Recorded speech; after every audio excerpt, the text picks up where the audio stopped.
Sementara itu, saudara, untuk stok vaksin di Kota Sabang hingga saat ini dilaporkan masih mencukupi dan tersebar di sejumlah fasilitas kesehatan di Sabang. Pertanggal 14 Maret 2022, stok vaksin Sabang mencapai 2.306 dosis yang terdiri dari jenis Sinovac dan Pfizer. Dinas Kesehatan Kota Sabang menyatakan stok vaksin di Kota Sabang hingga tanggal 14 Maret tahun 2022 masih mencukupi. Stok vaksin ini tersedia di sejumlah fasilitas kesehatan, yakni instalasi farmasi Dinas Kesehatan dan sejumlah puskesmas.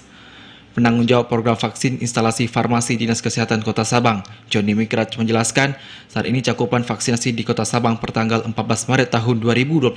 Dosis 1 sudah mencapai 97%, sedangkan dosis kedua sudah mencapai 74,91% dan dosis ketiga sudah mencapai 11,01%.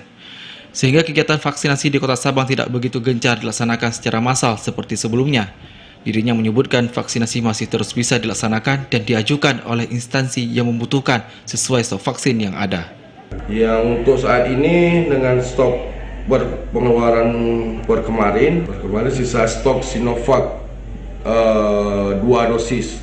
Berarti satu vial itu 2 dosis. Sinovacnya totalnya ada tinggal di kita 1.182 dosis. Jadi sedangkan untuk Pfizer sisa yang kita di IFK Dinkes Sabang, instalasi farmasi Dinas Kesehatan Kota Sabang ada sisa 924 dosis. Joni merincikan pertanggal 14 Maret tahun 2022 ada sekitar 1.182 dosis vaksin Sinovac tersedia di fasilitas kesehatan seperti instalasi farmasi kesehatan Dinas Kesehatan Kota Sabang dan di 3 puskesmas yaitu Sukajaya, Sukakarya, dan Jodbau. Selain itu, sebanyak 924 dosis vaksin Pfizer berada di instalasi farmasi kesehatan Dinas Kesehatan Kota Sabang.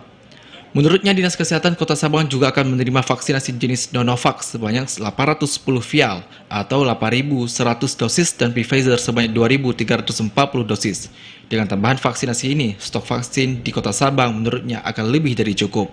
Dari Sabang, Mahfud, TVRI Aceh melaporkan.